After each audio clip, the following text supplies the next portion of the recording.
We're back live on your number one sports podcast, All Things Sports. I'm your co-host, Small Town EP, joined by your host, Wade Julian. He's in New York. I'm in Atlanta. And since the last time you saw us both, Joel Embiid and Julius Randle suffer injuries. The NHL All-Star Weekend begins, and another head coaching vacancy is filled in the NFL. This evening, ATS is back to give you the real in sports. The ATS family, before we get any further, would like to wish co-host and ATS family member Big Kev a very, very, very happy birthday tonight. He's off, of course, because it's Happy his birthday, birthday. Kev. Absolutely, but the show is for him, and we do have a bit of a jam-packed show, so we're gonna get right into it, and we're gonna actually. The NFL season's coming to an end, but we're gonna actually start right there. There's been a lot of controversy lately. Um, Specifically up in New York, where June's at right now, with the Jets and the report coming out of the Athletic today. A lot of turmoil, mixed feelings, mixed emotions. A lot of QBs kind of in the wind right now. And that's where we're going to start. I got a couple scenarios for you, Julian, with a couple quarterbacks that right now are kind of in limbo, as they said. I want to know what either you feel fits best out of the scenario or doesn't, what you like, what you don't like about it. And we'll start there. I'm going to start with a young man by the name of Justin Fields up in Chicago. A lot of rumors speculating that he may not be there next season. I still think he's a stud. He got a lot of potential. If he was to exit Chicago, between these two teams, where do you think is a better fit? Las Vegas or Pittsburgh? I mean, it's an interesting one because my dad, shout out to Pops, of course, right? Pops is a Raiders fan and he's been advocating for a Justin Fields trade, and I think that would be good. You know, they need, obviously youth at quarterback.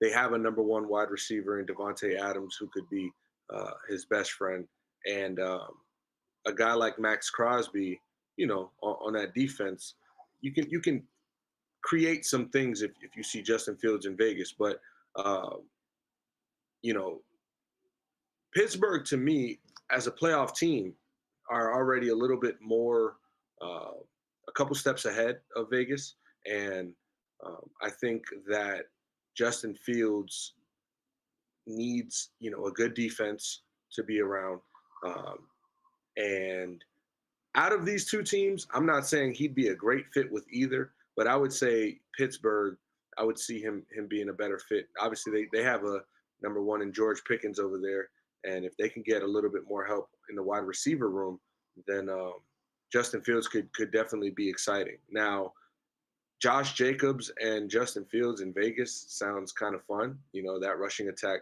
would probably be pretty lethal. Um, and you look at Pittsburgh's rushing attack, where Najee Harris is kind of taking a few steps backward, and Jalen Warren is taking the main workload. I think Pittsburgh, being coached by Mike Tomlin, uh, would probably be best for Justin Fields out of these two. But I don't know that either of them. Like, I don't know that Pittsburgh necessarily goes back to the playoffs if they get Justin Fields. And that's not a knock on him. I think that Pittsburgh got in to the playoffs, they were a little lucky. They needed a little bit of, luck around the league. But yeah, I'll go with Pittsburgh. I hate agreeing with you on the show because, we're potting. So, like, what good is it if we're agreeing on some shit? You know what I mean? But I do agree, man. One, obviously, it's a weather thing for me, which is the first thing I think about. Cold, windy city like Chicago, just kind of a lateral move over to the city of Pittsburgh, Allegheny County, Pennsylvania. I think that would be a good fit for him over there with the discipline that Mike Tomlin brings to the table, and like you said, a defense and things like that.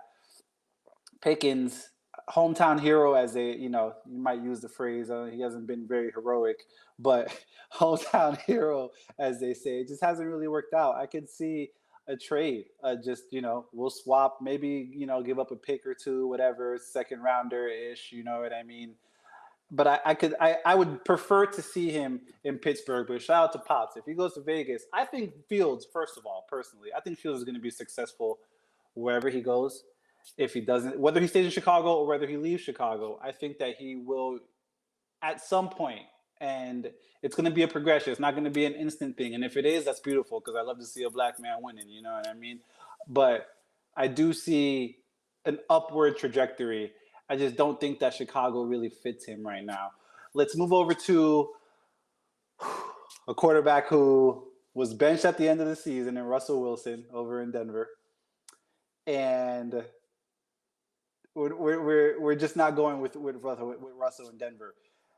There's rumor, speculation that he could bring his wife back to her hometown. You know, she's been kind of, in the West Coast, you know what I'm saying, in the Rocky Mountains. She could come back to ATL with Russ. Or, I know we have Sam Howell over in Washington, and, Rivera's gone. You got a new head coach. Bieniemy's there as well. Would you like to? Do you think Russ would fit better in Atlanta, or do you think there could be he could be some kind of puzzle piece in Washington? This is a good one because who, by the way, sorry to cut you off, who, by the way, does have a new head coach in Dan Quinn. Right.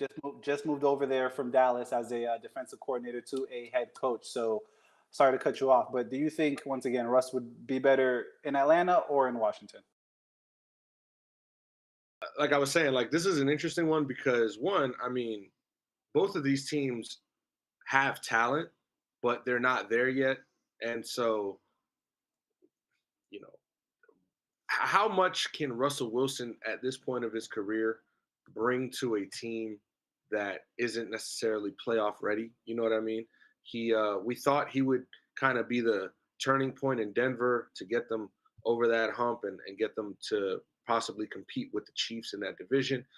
That wasn't the case. Now, him being benched, it wasn't necessarily warranted, and we saw what happened with Sean Payton and how they kind of threatened him and told him, hey, well, we're going to bench you, and if not, this, that, and the third. It was a sad situation to see play out, but we're here now. And so with the talent around him that would be in Atlanta, I think the personal factor you brought up, Sierra and her being from Atlanta, the mood has to be there as well. So I think if he's just around good vibes and hell of a player like, Kyle Pitts and Drake London and Bijan Robinson, they've got a new coach themselves. You know what I'm saying? They've got a new coach themselves. And so I'll tell you this. I don't know that he's a great fit for either of those teams. And it's not saying much about the teams. I think it's saying more about where Russ has kind of gotten in his career at this point. And so neither of those, you could look toward Washington a little more with Bieniemy, having that experience with Patrick Mahomes and Andy Reid and, being that guy that has a relationship with the quarterback. That's where I would see it fit more. But I don't know, man. If you were to tell me Russell Wilson, was traded to either Atlanta or Washington, man, I'm not sure that either of those teams find too much success next year. Yeah, I hear you. I think, like you said, you alluded to, this is an interesting kind of situation because they both kind of sound good, but once again, it's Russell Wilson. I don't have to remind anybody because, of course, my favorite team is in the AFC West and in the Super Bowl, but, I digress. They beat us. They beat the Chiefs this year. And they also went on a 5-game winning streak, and they won, 6 out of 7 at one point in the season. So there was some sort of kind of click for the team. You could argue it came a little too late to a certain extent. Let's not forget that Dan Quinn, if I'm not mistaken, did lead the Atlanta Falcons to a Super Bowl as well, right? It's tough. It's tough. Obviously, I'm in Atlanta, so that'd be beautiful for me to be able, I was hoping I'd be able to see Bill Belichick and his mastermind in Atlanta. That's not happening. It'd be cool to see Russ Wilson in Atlanta and just to see him, run around the field, kind of like a chicken with his head cut off, trying to evade defenses and things like You that. think you think if he does make it to Atlanta, Future catches a game or two over there? Yo, I totally forgot. Maybe, all right, you know what? Let's go with Washington. I think Washington. 100% better fit in Washington, right? 100% better fit in Because Washington. the city is not going to support both of them, and they're not going to go against Future. So you're not going to win that battle as far as the popularity contest, or you could be the court. Listen, we're talking about possibly the quarterback of the football team in the city versus their biggest music star of the last 10 years. So Future's going to win that one. You know what I'm saying? And it's a fight Russell Wilson doesn't want to, he doesn't want to test. Oh my God. I totally forgot about that as I was writing these notes. That is hilarious. Before I get to the next scenario, I want to kick over to the chat. Kev's in the chat right now. Birthday boy. I don't know what you're doing on the pod. We appreciate you watching, bro. Go enjoy your birthday, brother. We love you. Hey man, Kev is actually sick, man. That was another factor. He was willing. He was definitely willing to pod and not take a day off, and work on his birthday. But he's under the weather. He got Dreamville Fest coming up soon, so he's trying to, trying to get right, man. Shout out to you, bro. Hopefully, you can kind of fight this thing and get all those demons out of you. No. Those toxins. Facts. We got Sal in the chat. What's up, Sal? Gangy. What's good? Appreciate you tapping in. Ray's always in there, so appreciate you tapping in, man. We gonna kick it back. Listen, Kirk Cousins, man. People love to love him. People love to hate him. He's sort of like who are we talking about recently? I don't want to say Josh Allen because that's actually disrespectful. But he's one of those quarterbacks that the team is. They're the reason that he's the reason that the team is in it as far as the game is concerned. He's also could be the reason the team is out of it as far as the game is concerned. Right. Is there a place for him to stay in Minnesota, or do you see anywhere else that, hey, maybe Kirk goes here, keeping in mind that he's going to ask for a pretty penny. You're not getting Mr. Cousins at any kind of a discount at this point in his career. But do you think that he stays? Or do you think that he has some opportunity to walk out of Minnesota? I mean, I think he definitely has opportunity. There's teams that need a starting quarterback, and so we just named about 4 of them.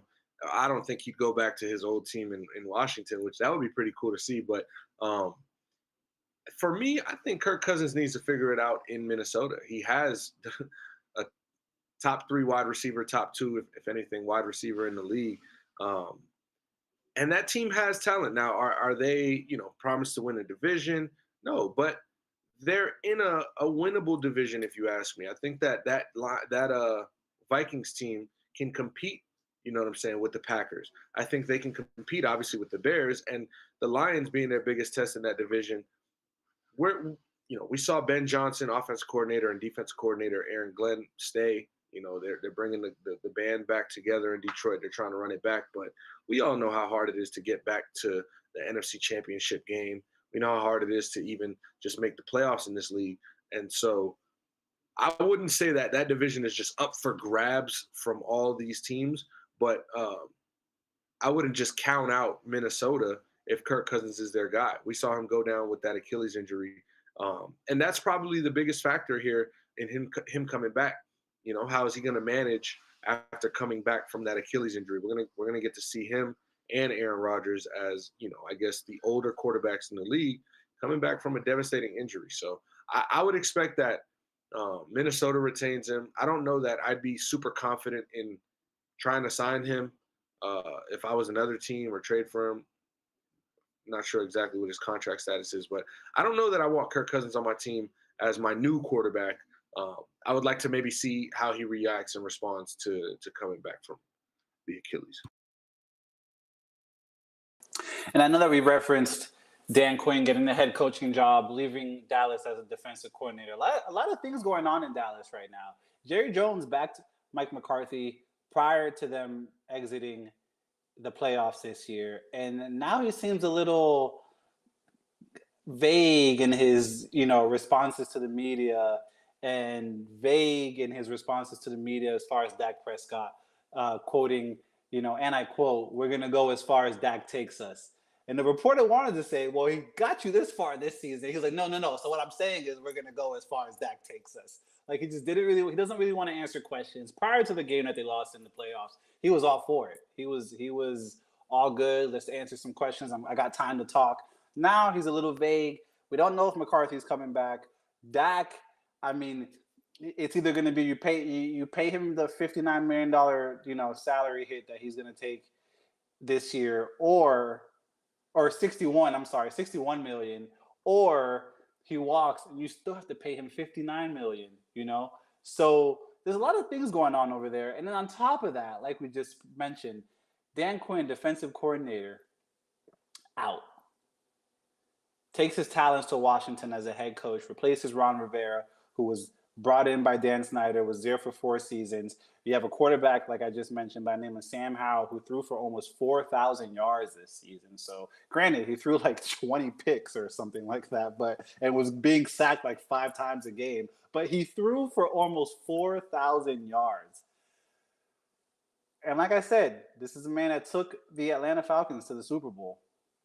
And then, like you have said, this is a conference, or this is a division who has a different winner every year. Is Dan Quinn the answer to Washington's problems? And can they? This is looking a little far ahead, but could they be the new division winner this year with this hiring of Dan Quinn? No, I mean, I don't necessarily agree with the Dan Quinn hire, but I don't necessarily disagree. And so um, Adam Schefter had a report saying that one of the reasons that Washington went with Dan Quinn as opposed to any of the other not any of the other candidates, but the candidates that they were going to look at is they have a first year GM now, right? And they didn't want to go and hire a first year head coach. It just would have been a little too much, a little too new. So they wanted to get somebody that has a track record, somebody that understands how to be a coach. I'm not going to say, Vrabel isn't out there. Obviously, Belichick is out there. But who knows if Belichick was interested in that job or if Vrabel was at that matter. But Dan Quinn, I think, can set them up for, some success, kind of get some guys in the building and set a tone and a culture in that locker room. Because Dan Quinn is a good coach. We can't ignore that. I think he's a better coordinator than coach. He did have Matt Ryan in an MVP season that took him to the Super Bowl. And as a collective, that unit failed to finish that game. But no, to answer the second question, as far as like, can they be the new team to win the division this year? No. Mike McCarthy is going to still be over there in Dallas this year, at least. Dak Prescott still is going to be in Dallas this year. And Washington, we're talking about, what quarterback, maybe Kirk Cousins or this guy, that guy, like they don't even have the quarterback situation figured out. So I'm not going to put any type of money on Washington's success next year. Where it's going to be a process for them to, get the right guys in that building. So no. Yeah, I want to see Bieniemy succeed. I really do want to see him succeed outside of Kansas City because I don't like the stigma that he kind of has with him as far as you're kind of Andy Reid's son essentially. And then this year kind of, I don't want to say proved it, but it shed a lot of light. But it had a lot to do with the system that he's in, the team that he is coaching. I really want to see him succeed, but I don't see them being the division champs this coming season. I do see some improvement. I mean, you lost your last 8 games. You went 4-13 for the season. It was, like you say, non-serious football, Julian. Like what are you guys doing? Especially when your quarterback. How does your quarterback throw for 4,000 yards and you guys win 4 games? It just doesn't make any sense. Again, like I alluded to, it probably has a lot to do with the fact that he was being sacked like 4.8 times a game or something like that. That Like, team has a lot of problems. And one more thing, like in this division, you were mentioning Jerry Jones and his lack of, I guess, will to answer questions, whatever. He did speak on Bill Belichick when he wasn't asked specifically about him. And verbatim, I don't have the quote, but the reporter asked him something along the lines of, I believe he actually mentioned something along with coaching or whatever it was. Nobody mentioned, Bill Belichick and if they, you know, he said, yeah, Bill Belichick and I could work great together. We could definitely work great together. And it was just kind of one of those things where it was like, okay, wait, well, reporters like writing this down. Okay, well, we didn't even ask him about Bill. Okay, well, now we know. So it is interesting to kind of keep an eye on as far as this season. The comments he made about Dak Prescott and how far the Cowboys can go is going to be as far as Dak Prescott can go. Take them. If Dak Prescott, doesn't get it done this year again, and Mike McCarthy fails to have a good playoff run and excels in the regular season, I fully expect Mike McCarthy's job to be over with in Dallas. And Bill Belichick didn't take a job. He's got a year off. We spoke about how Jerry and Bill would mesh, two alpha males. Or not mesh for that matter. Exactly. And so, but Jerry Jones offered up to the media that we would work great together.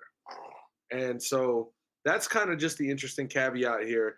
And I'm sure that Mike McCarthy knows, what's going on right now and how he has to deliver championship football in Dallas. If not, regular season success is great, but it is not going to be good enough. A lot of contract years coming up in Dallas right now, so it's going to be a very interesting season for them. Definitely a do or die season, and if they do the proverbial football die next season, then it's gonna be blown up. And it's gonna be blown up in a major way. I could see major way. You got to get people in line over there. You got to get people focused. Like Michael Parsons doesn't need to explain himself to the world every week. I'm not against you podcasting because a grown man, I'm not going to tell another grown man what to do. Similar to the security guard at the Brooklyn Nets game last night that did not appreciate homeboy giving mad love to Kevin Durant. That was funny. We'll get to that in a second. But you just got to get everybody in line. You got to get everybody on the same page. You got to get everybody to make sure that the main thing is the main thing at all times. Let's kick it over to a different sport before we actually move over to the NBA. We are about 25 days, a little over 3 weeks away from spring training. How exciting. And the Baltimore Orioles will kick off spring training on the 24th of February. I didn't notice this until just now. I was looking at the schedule backwards. But they will be playing your Boston Red Sox on February 24th, 1 o'clock in the afternoon. Breaking news has just come out of Baltimore. Jeff Pazan on Twitter, and I quote, "The Baltimore Orioles are nearing a trade to acquire former Cy Young winner Corbin Burnes from the Milwaukee Brewers." Sources tell ESPN deal is not done, but is trending toward it. This is big. Pause. This is the Baltimore Orioles team that just ended last season in first place in the AL East. Granted, they didn't get to where they wanted to get to in the postseason, but they did put on a very, very impressive one.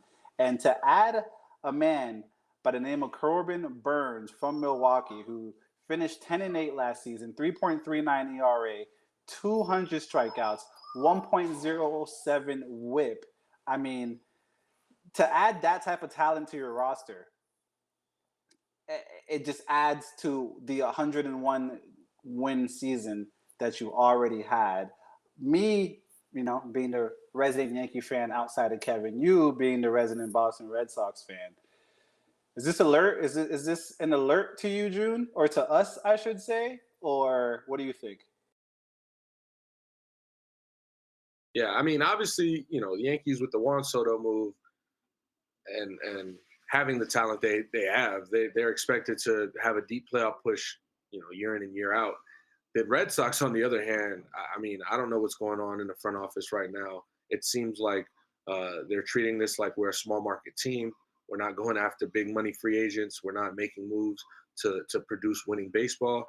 And, it seems like we're going to kind of breed some of the same results we have been recently. But this Baltimore Orioles team, man, went from worst to first type of vibe.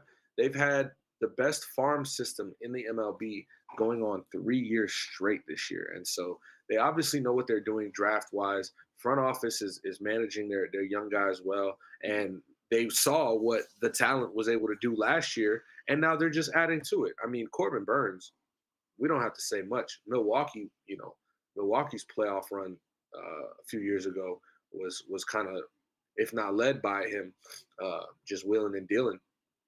And so this just kind of gives them another guy in their rotation that they can lean upon, because you look at the AL East, bro, and it's Juan Soto, it's Rafael Devers, it's Aaron Judge, it's Randy Arozarena, you know what I'm saying? It's Vladdy Guerrero, Bo Bichette. Like, these are hitters. And so you need a guy like a Cy Young winning pitcher to be able to, have the confidence that on your, like, they already have a good rotation. I'm not going to say their pitching rotation is great or anything like that, but this just, makes them that much stronger. And if he's on his shit this year, I think that's a team that could really win the AL East and yes, you know what I'm saying, beat the Yankees. And I'm not saying that as a as a Boston fan. I'm just saying that by looking at what we saw last year from this Baltimore Orioles team. They're young, you know what I'm saying? You got guys like Adley Rutschman and Gunnar Henderson putting on a show. So kudos to them. They're one of those teams that's been bad, you know what I'm saying, and never really had success. So I'm all for it. I don't consider them a rival. They're obviously AL East division rivals, but you got to be happy for them when they start to find some success over there in Baltimore. Hey, 1,000%. I've been penned in the group chat as the first five god, and baseball season's right around the corner. When Corbin Burns is starting in Milwaukee, it's almost an automatic bet Milwaukee's first 5 innings. Take it to the bank, as they say. I don't like to use the word lock, but take it to the bank. And if you're joining the likes of Kyle Bradish, Tyler Wells, Dean Kremer, you know what I mean? Like it like you said, it just adds to the arsenal that they already have. Whoo, baseball season's around the corner, and I couldn't be any more excited. And one, because I need this weather to warm up over here in Atlanta, and two, because it's fucking baseball season. What else? What else is there to do between the months of March and November? It's like the gift that keeps on giving every single day. Let's take it over to the basketball, to the association, as they call it. The Lakers and LeBron James, man. There's a lot of things going on. A lot of people are calling for Darvin Ham's head at this point. Like I mentioned in the last pod, you got AD in the huddle. That's funny. During the timeouts, just not looking to engage, just checked out completely. You got LeBron James getting frustrated with the media when they asked him about Dylan Brooks, kind of like when I asked you about the Heat culture last pod. And it's just like, next question, we're going to figure it out. This is the Lake Show. And then on top of that, now you got LeBron James hopping on Twitter. Usually he's on Twitter saying, oh my God, just saw this play because I'm watching a game right now. Oh my God, what a catch. Oh my God, what a throw. Things like that.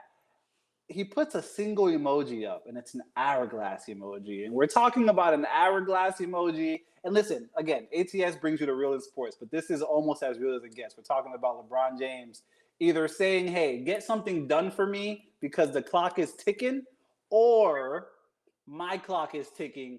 And as much as I would love to play another 10 years, 10 seasons, that's probably super unrealistic. Which of those do you think that hourglass tweet symbolizes? Get a deal done because we need more people. We need something to click over here, or we need to figure this out because my time is ticking right now. I typically want to view LeBron in a good light, and not think that he's on demon time. I think there's a little bit of demon time in that tweet there, because it's one of those like possible double entendres where he could, flip it. It's like, yeah, man, I'm getting old, man, and we got to figure this out as a team, man, whatever the case. But first of all, you sending out a cryptic tweet. You know what I'm saying? That's number one at the end of the day. Like, you sent out a tweet that left everybody thinking. And if we're going to speculate, obviously we're going to go toward the extreme first. And so, yeah, we know around this time of year, if LeBron's team doesn't look like they're performing at playoff standards, something's going to get done. And right now the Lakers are looking like uh, some days really good, some days really bad, and they're trying to find some sort of consistency, and they can't. And I think it starts with Coach Ham. I mentioned this last episode on Monday, where lineup situations he's unable to figure out, not calling timeouts uh, in situational, in certain situations. So we've seen the clips. We've seen LeBron looking stressed. AD, as you mentioned, it's no secret that this Lakers team needs some sort of change. What's crazy is that they have kind of the same cast as last year, really the same cast as last year, and it's just not clicking the way it was. This is a team that was second in the West when it was all said and done, losing to the Denver Nuggets, eventual champions in the Western Conference Finals. But fact of the matter is that they need better play, and their role players aren't stepping up. You know what I'm saying? So LeBron is definitely sensing some change or feeling impatient, and I think that for fun I'm gonna go with he's definitely trying to signal something to Jeannie Buss or Rob Pelinka, like, you guys gotta figure this shit out. There's like rumblings. It's a guy who has I'm not gonna say it's anything legit, but saying that the Lakers are in talks to maybe even move LeBron James, and I don't even want to entertain that. I sound silly saying that. That guy though did have tweets about LeBron James leaving in 2 years in 2012 back to Cleveland. He did signing with Kawhi Leonard signing with the Clippers before he did, and he eventually did. LeBron James signing with the Lakers, which he eventually did. To me, those are things that, in 2012, if you're not a Heat fan, you could definitely say, I could see LeBron in 2 years when his contract's up going back home to Cleveland and kind of just sticking with your guns and sending out a tweet about it.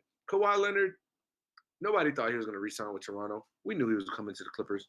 And then, LeBron in 2017, 2018, whenever that was, we knew he was going to LA. It was no secret. It was just a matter of time till he signed. So it could be a case of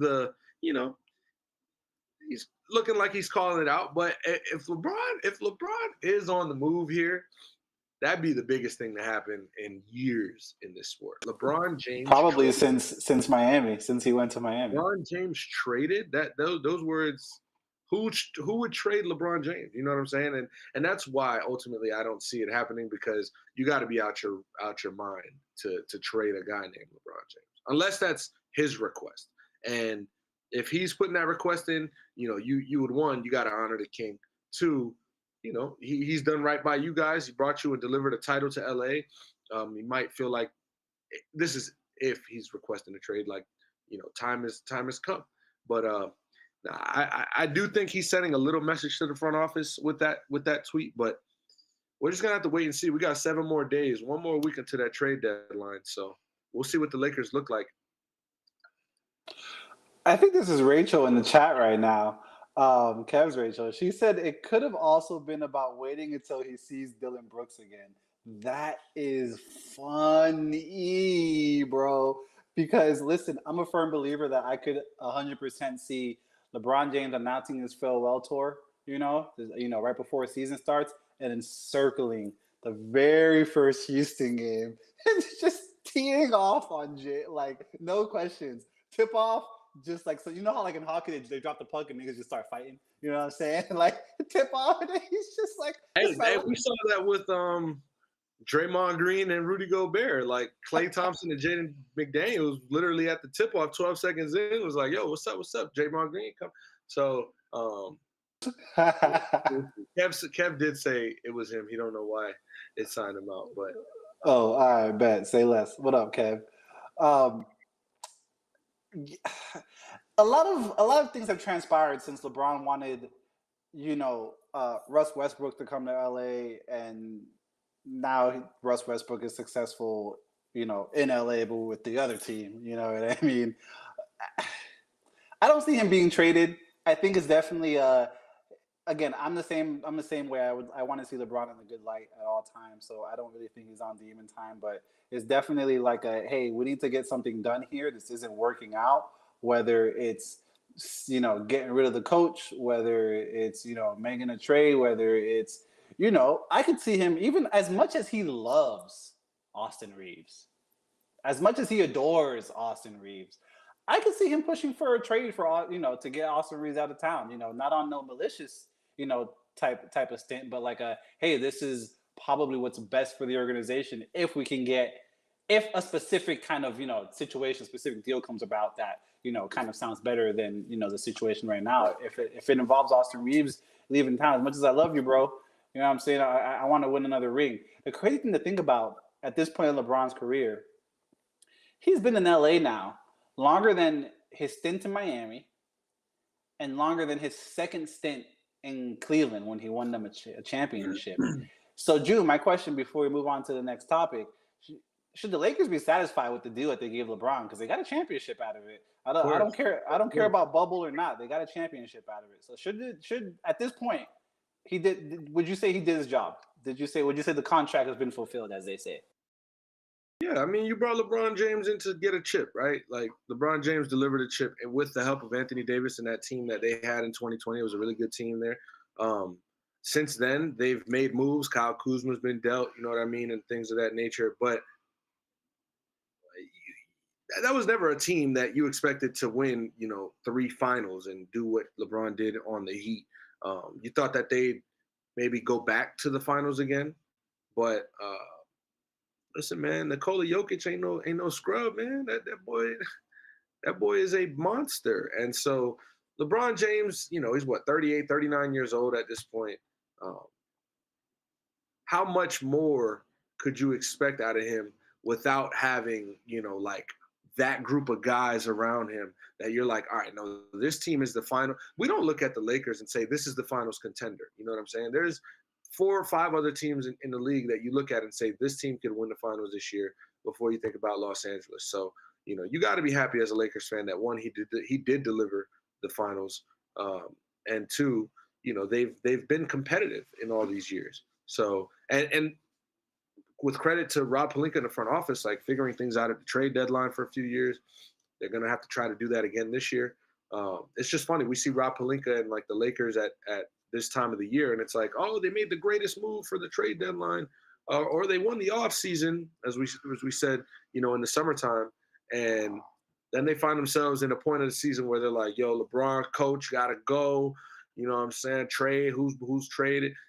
It's one of those things like the Miami Heat where we kind of like, what the fuck, what's going on, and then we ended up figuring it out and make the playoffs and then compete in the playoffs. But I'll be interested to see within this next week what happens in LA and who goes where, if anybody.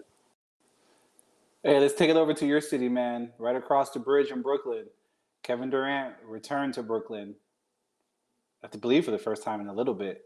And I think the funny thing about this, again, this is one of those, another off story for ATS because, again, once again, we bring you the real in sports. We're going to have a little fun until NBA kind of really kicks into gear. Kevin Durant explicitly said, I do not want a tribute video. And shout out to my boy Jagga because my boy Jagga Josh was at the game last night in Brooklyn. And he saw the tribute. He laughed, sent me a little video. But Kevin Durant, once again, explicitly said, I do not want a tribute video. I do not deserve a tribute video from Brooklyn. And Brooklyn, doing some New York shit, gave him a tribute video.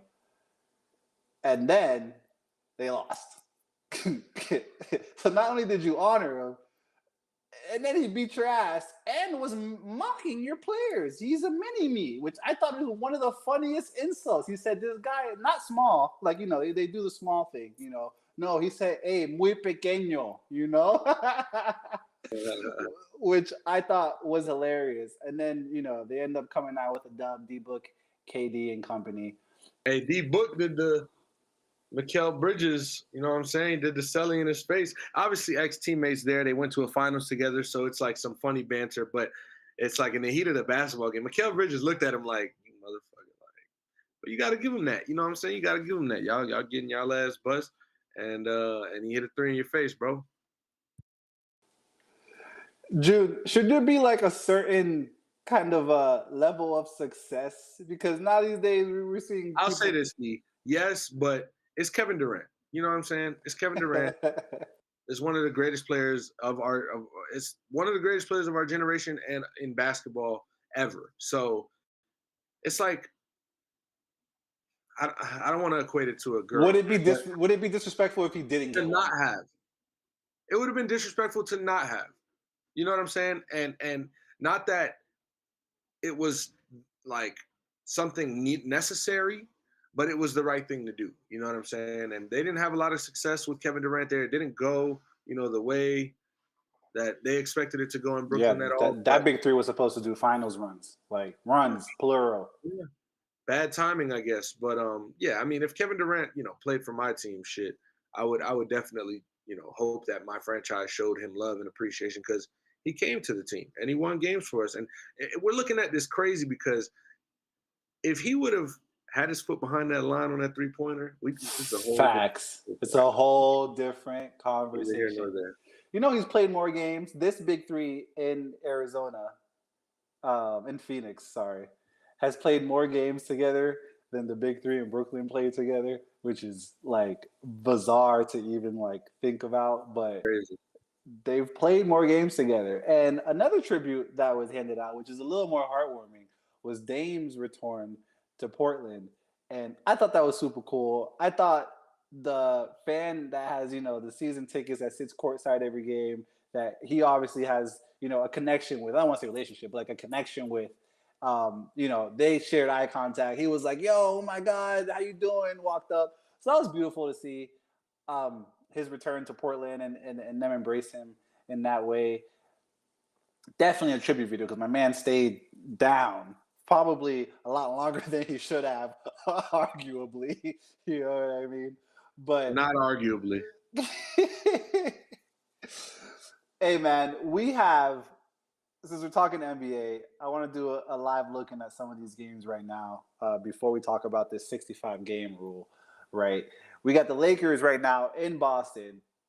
Boston, and I know this because it's on one of my tickets. Boston was about 12-point favorites in this game. They are currently down by 12 on the road Talking with about an trading that boy Austin Reeves. That boy said, "I don't know what you talking about, my but boy." I got 28 points tonight. What's up, bro?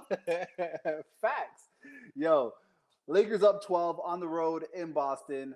We got the Pacers in New York. New York was also like I think they were like a 7 or 8 point favorite, and they are down by 2 with about 10 minutes left in the game.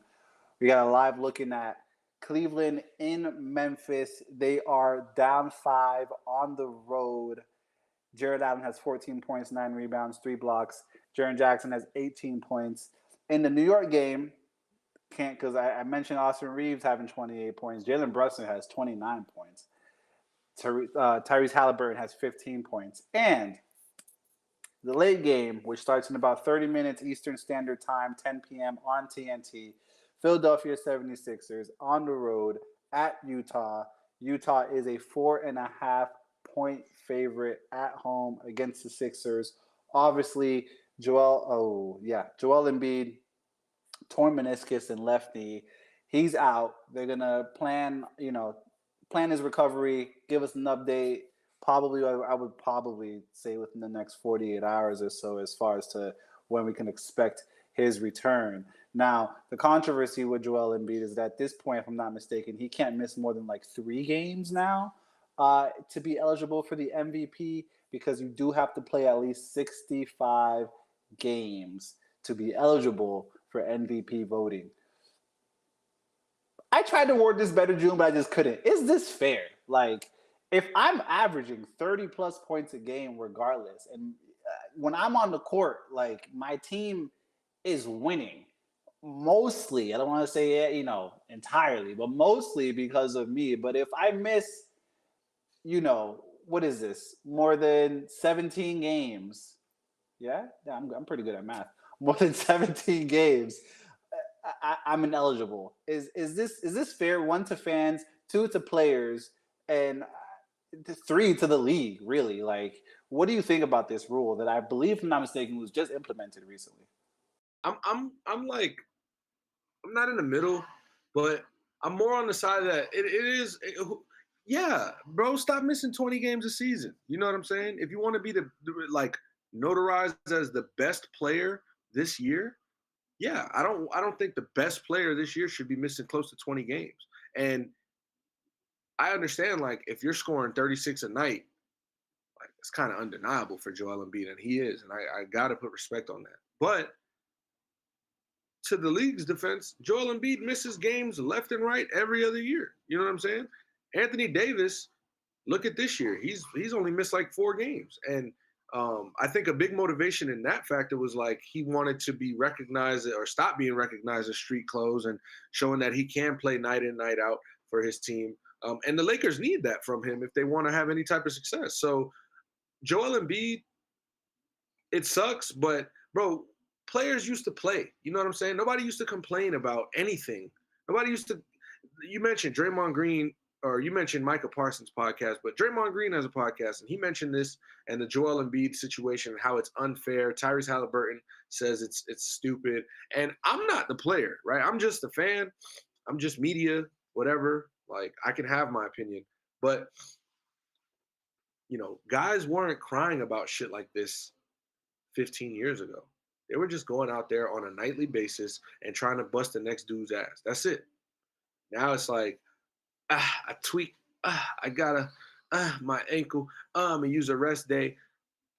Hey man, what they be saying on Twitter? We used to be a proper country. You know what I'm saying? And yeah, bro, I'm cool with it. I'm all the way cool with it. Let me see the guy, because I think a part of being an MVP or the best player in this league is proving that you can consistently do it. And I'm not saying that 60 games or 59 games and you're averaging 30, 35, 32 points a game is not consistent, but it's not as consistent as the guy who's going out there and playing 73 games, you know what I'm saying? All 82 or 70 games. So I think I do respect a guy who can play more than 65 games a year, and want to give him the title. I was listening to a podcast earlier today, and they brought up the fact that during the last Warriors championship run, Kevon Looney played all 82 games.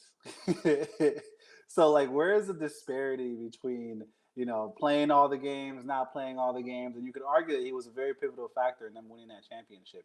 You know what I mean? So, and he definitely was not in the MVP conversation at all. But if I were to answer this, I'm all for it too, actually. And I fucking hate agreeing with you, Julian, on this podcast, but I'm all for it, man. Think about it in real life terms. You're gonna get your salary. You're gonna get paid. You know what I mean? Now, you may not get the bonus that everyone else is getting because you just wasn't here. And that's fair at the end of the day. Like that, fair is fair. You're gonna get paid, but you might not get the incentive that these other players are, being looked upon to receive at this point. So listen, I'm all for it. But we'll go back to his injury.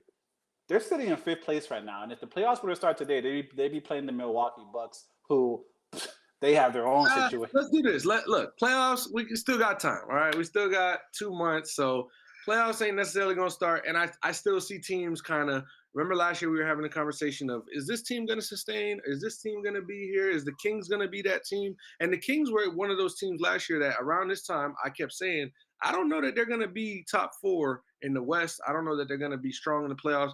And they ended up finishing strong. So I respect it, but there's a long season ahead of us and a lot to go. I think the main I'll say this. Torn meniscus recovery is about 4 to 6 weeks.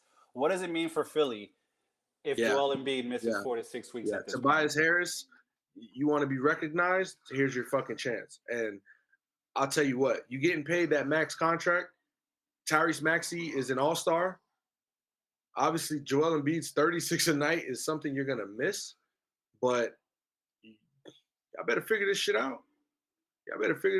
And they played good this season. Knicks are going on a run right now. I don't know exactly what just happened. I think Jalen Brunson just hit a 3 here.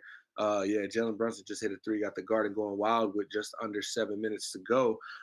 They're tied. He just tied the game 91-91. So interesting finish in New York. But yeah, Philly's got to figure this out, bro. And the game, like they were saying, Joel Embiid was ducking smoke from Jokic in Denver. He hasn't played in Denver in a while. Philly went and gave him a really good game, and guys like Paul Reed, Daniel House, Patrick Beverly, they're stepping up in their roles. Do I think for 4 to 6 weeks they're going to be able to sustain that? Philly's got to be careful here. Philly's got to be careful here and win some games and tough it out. But I'm a. Do you think they got to be bless you? Do you think they got to be just as careful or more careful than the Knicks with Julius Randle being out 2 to 3 weeks with a shoulder injury? I think they got to be way more careful than the Knicks, because the Knicks, we're seeing that they can play without Julius Randle. I don't think that it's something they're proud of or want to do too much. It's not something to play with, but they got guys on that team. And obviously they're dealing with Anunoby's injuries, missed like 2 or 3 games now.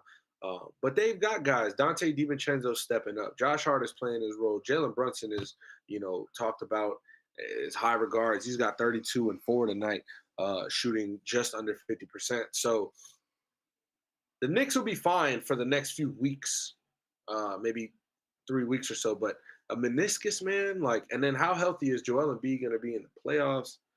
It's just you saw him try to push through that last game, and he was hobbling up and down the court. It's concerning. It is. And then Draymond Green went in his podcast and he's like, the NBA's 65-game rule thing, it probably forced Joel Embiid to feel like he had to play so that he can stay in the MVP race. And his knee it was already tweaked, so that might have helped that injury. If you look at the injury, no, this man fell on his knee. You know what I'm saying? That's a torn meniscus, whether that's a healthy knee or not, in my opinion. I could be wrong, but we are not doctors at the ATS. Prior injury has to do with that. No, absolutely. I want to kick it to the chat real quick before we start wrapping this up as we cross the 50-minute mark right now. Kevin, listen, man, happy birthday once again. We appreciate you hanging with us today, Kev. Kev is saying, as far as the LeBron possibly being traded out of LA, he's looking at it as being traded back to Miami. Kevin is saying, send Tyler, Duncan, and all of the picks for LeBron. We don't care. And then he also said that the Lakers technically, and Kevin's a jokester, he said technically they got 2 banners with Bron. You are funny, my guy. You are very funny. And he did win 2 championships. One Larry O'Brien. And then he mentioned that Michael Jordan played 82 games, playing 37 minutes per game in this last season at Washington at the age of 39. I actually didn't know that, so that's a good tidbit to know. Hey, Jalen Brunson, I got to say this, man. This is their first lead since it was 11-10. They're up by 2 with over 5 to go. And Jalen Brunson is just becoming, here it is, one of the most unguardable players in the league. He's spamming it. He's forcing it. But he's going to find his spot. He's going to find his way. And he's going to put that ball in the cup. And I think he has a soft touch, pause. You know what I'm saying? He puts the ball in the rim. And, look, elbow flow. This is in real time. I am soaking this in. And listen, I could appreciate Jalen Brunson. He's a guy who came out of Villanova as a 4-year starter, who guys thought he was undersized. Guys thought he was, not good enough because he didn't come out as a one and done. He was a guy that was well coached under Jay Wright, mature as fuck, knows his job, played with Luka Doncic, played under Coach Rick Carlisle, and now he's a leader of his team, and he's playing MVP level basketball. And once he can hit the 3. He's hitting the 3 all day. But once he gets by that elbow and inside the paint, his finishing ability is just tough, bro. Tough shot maker. So shout out to Jalen Brunson for sure. You're muted, my boy. My fault. That actually hasn't happened to me in a minute. I've been mad conscious about that, yo. And this is what I was actually saying. I had no idea the NFL Pro Bowl games were today. Julian reminded me.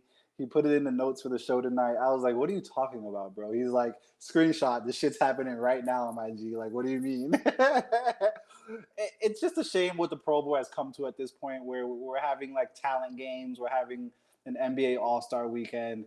We're having a flag football game. We've come a long way from Sean Taylor, RIP, cracking niggas over the head in a game that don't even matter anymore. You know what I'm saying? This is in the days where it was post the Super Bowl. So it was everyone that was supposed to be there, was voted there, was there at the end of the day. Now it's, I'm in the Super Bowl. I'm not really feeling that. So while it is a little more, I guess, family friendly, right? And at the end of the day, it's about a bottom dollar for these organizations as far as the NFL, NBA, Major League Baseball, MLS, which is soccer, of course. It's the business of winning, and it's the business of business at the end of the day. You know what I mean? So while it is a little more family friendly, obviously it's taken into consideration plays like Sean Taylor made, where it's like, bro, why are you going so hard right now in this Pro Bowl game? It's turned into something that we used to be very excited for as children growing up. You know what I mean? Because we're grown men now, so we used to be very excited for the Pro Bowl. It was like the real last hurrah after the Super Bowl until next September. And now it's like it's going on right now. Like I had no idea. I don't know if you have any thoughts, any comments on that. Now, I don't know that the NFL really knows where to go with this. It's obviously you got somebody's gonna like something. There's something for everybody out there, and obviously there's fans that want to be a part of that Pro Bowl thing where they're playing dodgeball and flag football. But it's just again like it goes back to the safety of things, and I get it. Like I totally get it. But I think the first mistake was the NFL moving it to before the Super Bowl rather than keeping it after, where it's just like the last hoorah, like you said. But and then moving it from Hawaii and putting it in like Orlando or whatever. Right. Like, yeah, come on, and man. so it's like I don't care about the damn Pro Bowl. You know what I'm saying? I don't care, and it goes back to that 65 game rule thing. Like players don't want to get hurt, and I get it.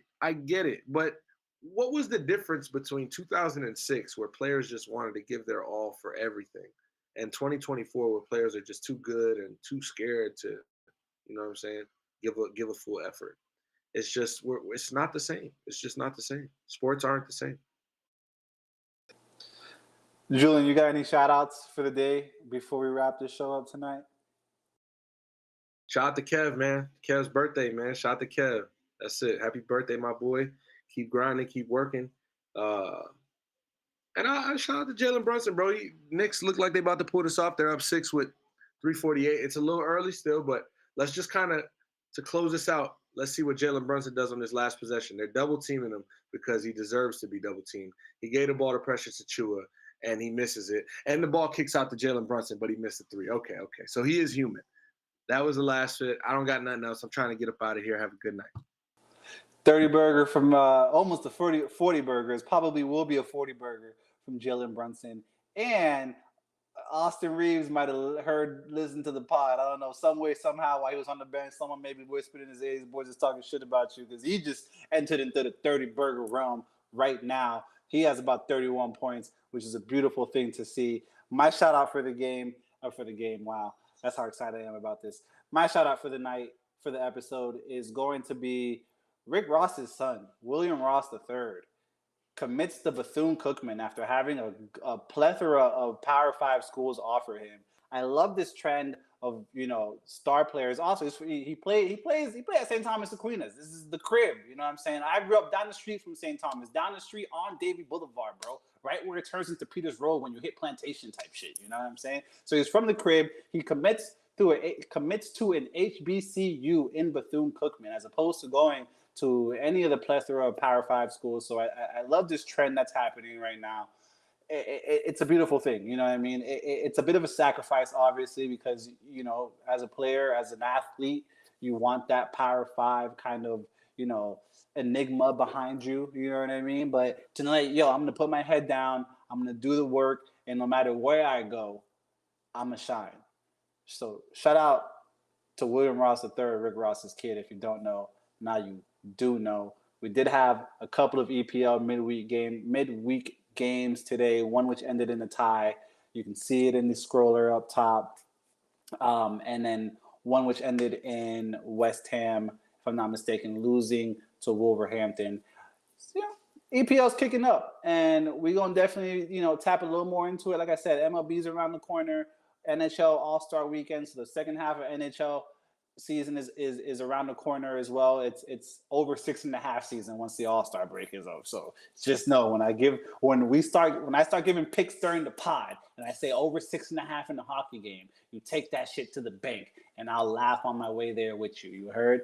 Ladies and gentlemen, boys and girls, children of all ages, this has been your Thursday night All Things Sports episode. If you tapped in on the live, as a couple of you did, we appreciate you so much. As always, you could have been anywhere in the world on this beautiful Thursday night, but you spent it here with us, and we truly, truly, truly, truly appreciate you. Make sure that you like, follow, subscribe, follow me, follow Julian, follow Big Kev. Happy birthday, birthday boy. You know what I'm saying? Follow Ev Do Work. All the family members are a part of this amazing movement that is your number one sports podcast, All Things Sports. We will see you on Monday because there is no football this weekend. So we'll see you Monday.